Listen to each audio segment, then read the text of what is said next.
Hello friends, स्वागत है आपका काइट कोचिंग क्लासेस के इस सेशन में, जिसमें हम आपके बीच में मैथ की क्लास लेके आ रहे हैं जो इम्पोर्टेंट है आपके एचपी पुलिस कांस्टेबल के पॉइंट ऑफ व्यू से, पटवारी के पॉइंट ऑफ व्यू से और एसएससी बैंकिंग की तैयारी भी आप हमारे साथ कर सकते हैं। हमारा टॉपिक चला था एलसीएम एचसीएफ। तो कल हमने सीखा था कि अगर नंबर 1 इंटू नंबर 2 दो संख्याएं दी है तो उनका गुणनफल क्या होगा, उनके एलसीएम और एचसीएफ के गुणनफल के बराबर होगा। इसके ऊपर एक क्वेश्चन किया था, दो संख्याओं का एचसीएफ 11 और एलसीएम 7700 है। यदि एक संख्या 275 है तो दूसरी ज्ञात करें। तो क्या करना था, ये जो फॉर्मूला लिखा है मैंने n1 n2 equals to LCM HCF, यही इंप्लीमेंट करना था। तो एक संख्या दे रखी है 275, दूसरी फाइंड करनी है तो n2 वैसे लिखेंगे। एलसीएम कितना है 7700 और एचसीएफ कितना है 11। n2 की वैल्यू निकालनी है तो 275 किस में चला गया, बटे में चला गया। अब इसको सॉल्व कर लो, है ना। देखो 11 कम 11, 11 दून 22, 5 बच गए, 11 5 55। अब 25, 25 दिए 75, 2 बचे बने 20, छोटी है रकम, 0 लगाया, अगली जोड़ी तो क्या 200 बना, 25 अठा 200, आपकी संख्या क्या आ गई 308। क्लियर। चलो अगला क्वेश्चन लिखेंगे। देखो अब क्वेश्चन में क्या बोला गया है, 12 के गुणज है। तो आपने एचसीएफ देखा, एचसीएफ में क्या होता है, एचसीएफ कैसे फाइंड करते हैं, जैसे दो संख्याओं का एचसीएफ फाइंड करना है आपको 6 और 8 का। तो आप एक ऐसी संख्या ढूंढते हैं जिसके पहाड़े में हो, जैसे 2 का तीसरा गुणज है ना, और 8 का 2 का चौथा गुणज। तो क्या है, 2 के गुणज है 6 और 8। क्लियर है। इसी तरह क्वेश्चन में बोला है 12 के गुणजों का एलसीएम है ना, 12 के गुणज, इट मींस एचसीएफ कितना हो गया 12, एलसीएम कितना हो गया, एलसीएम हो गया 1056। तो इनमें से एक संख्या 132 है, दूसरी ज्ञात करनी है। तो वही formula n1 into n2 equals to LCM into HCF. Value put करेंगे, n2 की वैल्यू क्या निकल जाएगी 1056 इंटू 12 और बटे में संख्या कितनी दे रखी है 132। 12 गुना 11 132। देखो 12 एकम 12 है ना, और 12 एकम 12, 12 गुना 11 132। आगे 11 से कर लेंगे, 11 9 99, एक बचा, कितना रह गया बना 11 9 99, 6 बच गए और कितना आ गया 11 6 66। तो दूसरी संख्या क्या आ गई आपकी 96। चलो अगला क्वेश्चन लिखेंगे। दोबारा से देखते हैं, 29 से बड़ी दो संख्याओं का एचसीएफ 29 है। यदि इनका एलसीएम 4174 है तो संख्याओं का योग ज्ञात करें। देखो मैंने क्या बताया आपको, मैं आपको कल भी बताया था कि एलसीएम किसके बराबर होता है, HCF into ratio 1 into ratio 2। अब क्या बोला गया, 29 से बड़ी है दो संख्या है और एचसीएफ कितना है 29 है, तो एचसीएफ की जगह 29 लिख दूंगा, है ना। और रेशो 1 रेशो 2 वैसे लिखता हूं। अगर मैं एलसीएम की वैल्यू लिख दूं 4174, तो रेशो 1 इंटू रेशो 2 निकल आएगा आपके पास कैसे, 4174 डिवाइड बाई 29 से, है ना। कर लो, 29 से कम 29, कितना बचा 12, 124, 29 चौका 116, 116 8 बच गया, 29 की है 87। मतलब यहां से देखेंगे R1 और R2 का मल्टीप्लाई कितना हुआ 143, मतलब रेशो 1 और रेशो 2 कितना हुआ। तो अब कुछ नहीं करना है आपको, 143 के फैक्टर बनाने हैं। ऐसी दो संख्याएं ढूंढनी है ना, जो क्या होंगी 29 से बड़ी होंगी, रेशो मतलब रेशो फाइंड करना है। तो करेंगे किससे जाता है, देखो 11 से चला गया, 11 कम 11, 3 बच गए, 11 की 33। तो रेशो 1 को आप बोल सकते हैं 11, रेशो 2 को बोल सकते हैं 13। अब संख्याएं बना लो, क्या बोला गया, इन संख्याओं का योग ज्ञात करना है। तो योग के लिए क्या फार्मूला होता है, मैंने बोला जब रेशो पता है तो रेशो का डायरेक्ट जोड़ कर लो। कितना आ गया रेशो का जोड़ 24, और उस जोड़ को इससे मल्टीप्लाई कर दो एचसीएफ के साथ। कर लो इस क्वेश्चन को, 29 चौक 116 बचे 11, 29 दून 58 और 58 और 11 कितने हो गए 69। तो आपका आंसर आ गया 696। और ये क्वेश्चन इस बार एचएएस में भी पूछा गया था, यही क्वेश्चन था पूरा। कंसेप्ट लगा क्वेश्चन का पता। अब देखो इस क्वेश्चन को करने का तरीका, जल्दी कैसे करना है। तो कभी भी आपको क्या गिवन है, एचसीएफ गिवन है और एलसीएम गिवन है। ध्यान रखेंगे क्वेश्चन में कभी भी HCF और LCM सिर्फ दो ही चीजें गिवन हो तो आपने क्या करना है, LCM के फैक्टर बनाने हैं और पहला फैक्टर क्या होगा आपका HCF होगा। तो कर लो 41 से 47 के फैक्टर बनाओ, पहला फैक्टर क्या होगा 29, 29 से करेंगे तो एकम चौका 116 और 3 87। अब इसके फैक्टर फिर बना लो तो 11 से 13, देखो 29 क्या है HCF है। मैंने क्या करवाया आपको, मैंने करवाया LCM बराबर HCF into ratio 1 into ratio 2, HCF into ratio 1 into ratio 2, तो आपका रेशो कितना 11 और 13 आ गया। योग पूछा है तो जोड़ दो और मल्टीप्लाई किससे कर दो HCF के साथ। अगर आपसे क्या पूछा है, अगर आपसे संख्या पूछी है तो 29 गुना 11 कर दो और 29 गुना 13 कर दो।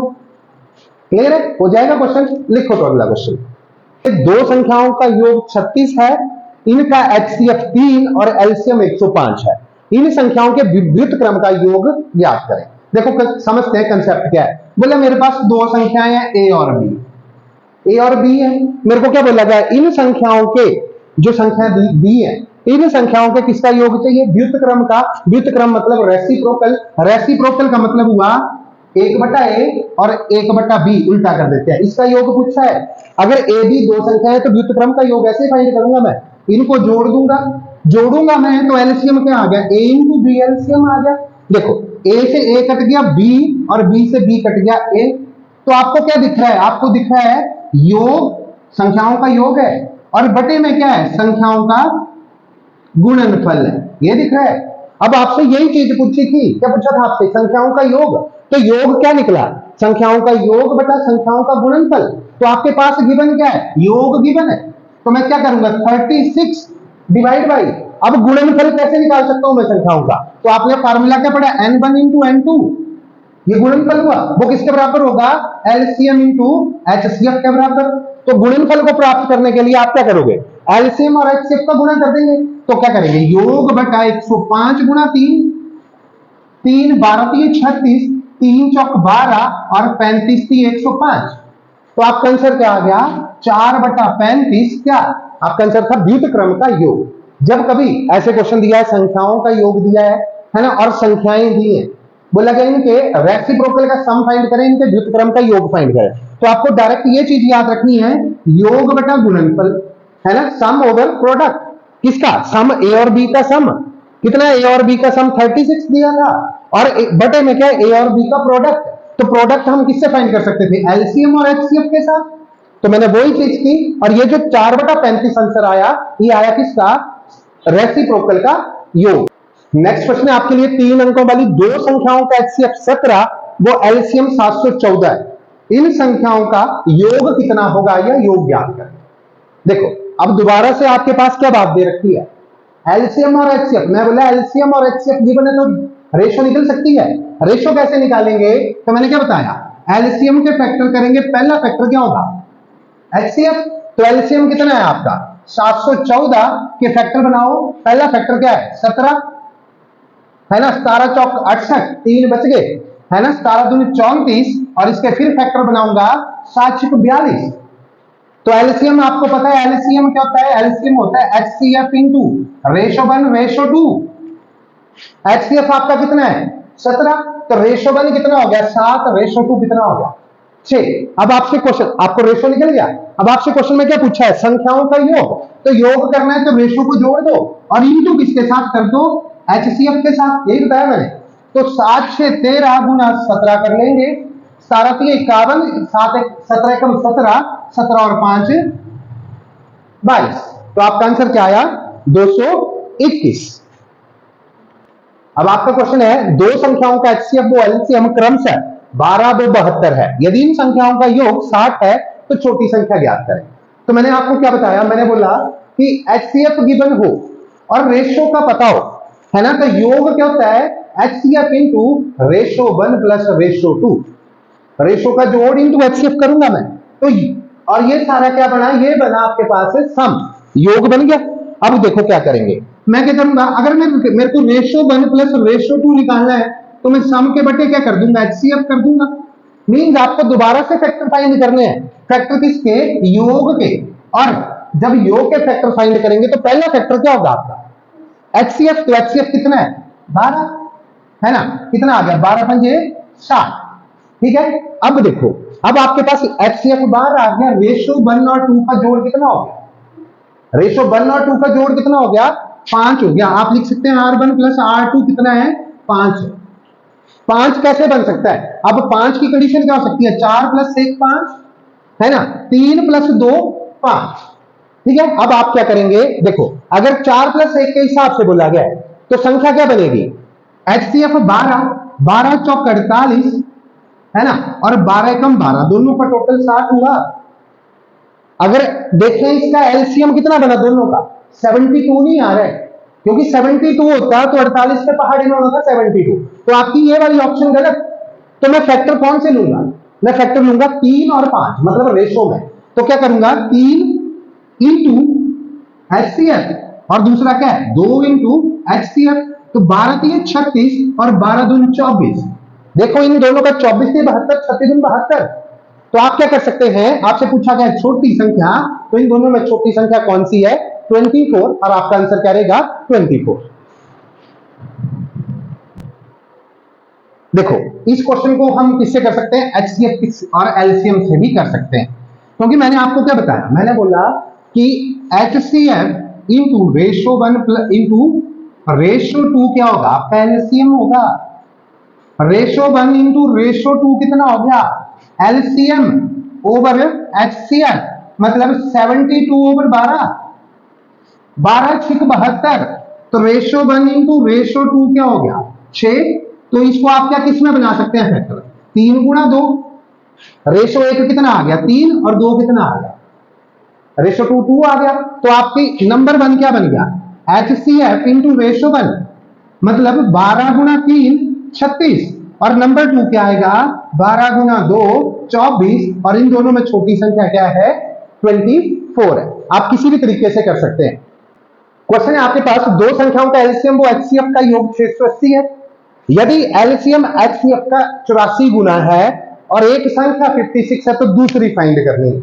ठीक है, अब क्या बोला गया एलसीएम HCF का योग दिया गया है, और साथ में दूसरा क्या बोला गया एलसीएम जो है वो क्या है HCF का 84 गुना, तो 84 से गुना कर देंगे किसको HCF को। अगर HCF, अगर आप HCF को x मानते हैं तो एलसीएम कितना हो गया 84x हो गया, सही है ना बात। अब क्या बोला गया एलसीएम और HCF का योग दिया गया है, मतलब 84x प्लस x का योग भी बना, वो योग कितना है 680 है। तो आप लिख सकते हैं 85x इक्वल्स टू 680। अब क्या होगा 85 बटे में चला गया, x का मान निकल जाएगा 17 5 85, 17 चौक 68, 0 5 8 40, x का मान कितना आ गया x का मान आ गया 8। x क्या मानना था आपने, x आपने HCF को मानना था। तो अगर HCF कितना हुआ आपका HCF 8 हुआ तो LCM कितना हो जाएगा 8 गुना 84 हो जाएगा, यही होगा। कर लो कितना बन गया 8 चौक 32, 64 64 3 67, ये LCM आ गया और ये क्या आ गया HCF आ गया, इन दोनों का योग बना 680। अब आपसे क्या पूछा गया है एक संख्या 56 है दूसरी फाइंड करनी है, तो यूज कर लो number 1 into number 2 equals to LCM into HCF। करेंगे तो क्या आ गया नंबर 2 इक्वल्स टू 8 गुना 672 बटे में 56, 8 7 56, 7 9 63, 4 7 6 42, और नंबर 2 कितना आ गया आपके पास 96। एक ही कंसेप्ट यूज कर रहा हूं मैं हर क्वेश्चन में, कोई डिफरेंट चीज यूज नहीं कर रहा हूं, है ना। कंसेप्ट क्लियर करेंगे अपना। नेक्स्ट क्वेश्चन आपके लिए वह न्यूनतम पूर्ण संख्या क्या होगी जो 12 15 को 25 से पूर्णतः विभक्त हो, है ना। जब इस तरह का क्वेश्चन आएगा पूर्णतः विभक्त मतलब वो संख्या ढूंढनी है जो 12 के पहाड़े में भी हो, 15 के पहाड़े में भी हो और 25 के पहाड़े में भी हो। तो वो कौन सी संख्या हुई, इन तीनों के पहाड़े में क्या आ सकता है, इन तीनों के पहाड़े में एलसीएम आ सकता है। तो आपको क्या फाइंड करना है इनका एलसीएम फाइंड करना है। करेंगे फटाफट, एलसीएम कितना आ गया, तो क्या करेंगे 12 15 और 25, फटाफट करो 3 से गया 3 चौक 12, 3 5 25, फिर आगे 5 से गया 4, 1 और 5, 5 5 से जाएगा, 4 4 से जाएगा, तो 5 चौक 20, 5 100, और आपका आंसर कितना आ गया 300। वह छोटी से छोटी संख्या है जो पूर्णतः किससे विभक्त हो जाएगी, 12, 15 और 25 के साथ विभक्त हो जाएगी। क्लियर? चलो नेक्स्ट क्वेश्चन लिखेंगे। नेक्स्ट क्वेश्चन है आपके लिए, वह न्यूनतम पूर्ण संख्या क्या होगी जिसे 8, 10, 12 से भाग करने पर प्रत्येक दशा में 7 शेष प्राप्त हो। तो देखो पहली बात ये पता होनी चाहिए कि इनसे न्यूनतम ऐसी कौन सी संख्या बनेगी जो पूर्णतः विभक्त होगी। वो क्या होगा, इनका एलसीएम होगा। एलसीएम एक ऐसी सबसे छोटी संख्या होगी जो इनसे पूर्णतः विभक्त होगी। तो पहले एलसीएम निकालो 8, 10, 12 का, कितना आ गया, कर लो 8, 10 और 12। अगर पहाड़े आते हैं तो कर लेंगे। 12, 8 और 10 का कितना आ गया, 40 है ना। अब 12 और 40 का कितना आ गया, 120। करके देख लो, 2 से गया 4, 5 और 6, फिर 2 से चला गया 2, 5 और 3, है ना। 2 2 से जाएगा, 3 3 से, 5 5 से, तो 5 दूनी 10, 30 दूना 60, दूना 120। एलसीएम कितना आ गया, 120। मतलब 120 सबसे छोटी संख्या है जो 8 से भी भाग होगी, 15 से 120, 10 से भी भाग होगी 12 120, और 12 से भी भाग होगी 12 120। परंतु आपको क्या बोला गया है, हमें वो संख्या ढूंढनी है जो प्रत्येक दशा में क्या करे, 7 शेष दे। अगर ये पूर्ण डिविजिबल है, अगर इसमें 7 एक्स्ट्रा जोड़ दूं, संख्या क्या होगी 127। जब मैं 127 से को 8 से भाग करूंगा तो 120 तक उड़ जाएगा, 7 शेष बचेगा। 15 से 120, 7 शेष। 10 से भाग करूंगा, 10 गुणा 12, 120, 7 शेष। इसी तरह 12 से भाग करूंगा, 12 120, और 7 आपके शेष बच जाएंगे। तो सबसे छोटी संख्या क्या आएगी आपकी, 127। करने का तरीका क्या है, एलसीएम प्लस क्या कर दो, शेष कर दो, आपकी छोटी से छोटी संख्या आ जाएगी। अब नेक्स्ट क्वेश्चन है आपके लिए, वह छोटी से छोटी संख्या कौन सी है जिसमें 9 जोड़ने पर प्राप्त संख्या 24, 32, 36 व 54 में से प्रत्येक के साथ पूर्णतः विभक्त हो जाए। तो देखो इन सब से कौन सी संख्या विभक्त होगी, जो इनका क्या होगा, एलसीएम होगा। तो पहला काम है मेरे को इनका एलसीएम फाइंड करने का। किसका, 24, 32, 36 और 54 का, है ना। देखो 2 से चला गया, 12 दून 24, 16 दून 32, 18 दून 36, 27 दून 54। अब देखो कितने से जा रहा है, फिर 2 से जा रहा है, तो 2 से कर देंगे 6 दून 12, 8 दून 16, 9 दून 18, 27 वैसे। फिर उसके बाद 3 से कर दो, 3 दून 6, 8 वैसे, 3 3 9, 9 3 27। दोबारा से इसे 3 से कर दो, 2 8, 1 और 3। उसके बाद 2 से कर देंगे 1 और 4 और 3 वैसे। अब कर लो मल्टीप्लाई करके, कितना आया, कितना आ गया, 2 दिन 4 3 12 36, 36 दून 72, 72 गुना 12 कर लो 864, है ना। यही आया पक्का। तो देखो 864 क्या है, वो संख्या है जो पूर्णतः विभक्त हो रही है गिवन संख्याओं के साथ। पर आपको क्या बोला गया, वो संख्या फाइंड करनी है आपको। वह छोटी से छोटी संख्या कौन सी है जिसमें 9 जोड़ू तब संख्या डिवाइड हो। तो देखो सबसे छोटी संख्या क्या है, ये 864 है जो डिवाइड हो रही है। पर ये कैसे प्राप्त हुई, ये संख्या प्राप्त हुई मेरे को किसी संख्या में 9 जोड़ने से, है ना। तो जब कभी इस तरह का क्वेश्चन आएगा, एलसीएम फाइंड करो और उसमें से 9 माइनस कर दो, तो आपके पास संख्या क्या आ गई, कितनी आ गई, 855। 855 वो संख्या है जिसमें क्या जोड़ूंगा, 9 जोड़ूंगा तो 864 प्राप्त होंगे, और 864 इन सबसे डिवाइड हो जाएंगे। क्लियर है, आया समझ आज, है ना। इसी के साथ जो भी हमारा चैनल देखेंगे उनसे यही निवेदन है, अगर आपको अच्छा लगता है तो चैनल को सब्सक्राइब करें, वीडियो को शेयर करें, लाइक करें, कमेंट करें, तथा बेल आइकन जरूर प्रेस करें ताकि आने वाले हर वीडियो का अपडेट आपको मिल सके। जय हिंद, जय भारत।